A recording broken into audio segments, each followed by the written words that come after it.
dati. Favorite po namin siya dito sa show, di po ba? Kasi she's always fun to have here in the show. Please welcome once again, Angelou De Leon. Hello, good evening. Good evening. Nice to have you back. Okay. Siyempre, idol. Naku, my love. Okay, Nicole is now 9 years old. 9 years old, yes. Oy, did you stop and realize that 4 years na lang ang tanda mo sa kanya nung ginawa natin hindi na natuto? I know. Sabi ko nga, tuwing nakikita ko siya, sabi ko, Nicole, you're not a baby anymore. Tapos kaganon siya sa akin, no, Mama, I'm 1 year old pa lang. Sabi ko, sana ganyan din sinasabi ko noon. Di ba innocent, di ba? Parang, sabi ko, okay, stay that way. Di ba? Yung pwedeng, don't grow up too fast. Pero I think yung difference nung panahon ko at saka yung panahon with my daughters is I really opened the communication. But that must have been difficult later on pagdating ni Lois dahil parang paano mo ngayon na-explain kay Nicole na pag hinahanap nila ang daddy. Again, yun, in-explain ko kagad that they have 2 different fathers. Pinakita ko picture, syempre, and then in-explain ko kung bakit hindi nag-workout yung sa amin with Joko and the other one, para rin for their sake. Alam nila kung ano yung mga pangalan ng tatay nila, alam nila kung saan sila nakatira, alam nilang meron ng sariling family, and sinasabi ko rin sa kanila na you have other brothers and sisters. Kasi ayoko dumating yung punto na pag nag-aaral na sila, di ba? Tapos yung mga napapanood natin sa pelikulang, hindi mo siya pwedeng mahalin kasi kapatid mo siya. Ayoko ng ganon. Mas nakakatakot yon kung ang apelido mo ay Salvador, lalong-lalo na kung yan ay Padilla. Ganon na nga. So sabi ko, di ba? Ay, nalimot ko. Alam mo, ng smaller scale, Cuneta. Pero wala kaming sinabi sa ibang binanggit ko. Correct. So yun na. So sinabi ko sa kanila, I had to let them know. I had to be honest enough to them. Kasi nga, hindi mo alam yung society ngayon eh. It's a small world.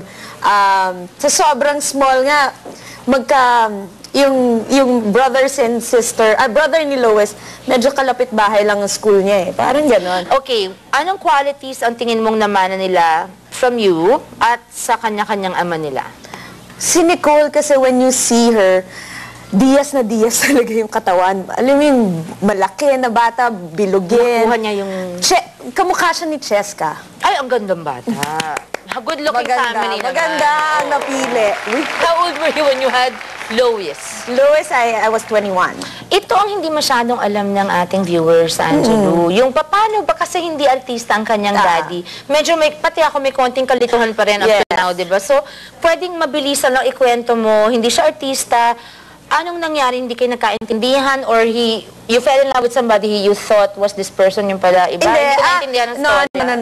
Everybody has this misconception of who I was with at the time and who was the father of my second daughter. And I explained it to them that it wasn't the guy from New York and hindi yun yung Marcos. So parang akin lang, alam na nilang lahat, alam ko na, alam ng anak ko, kami lang naman yung importante.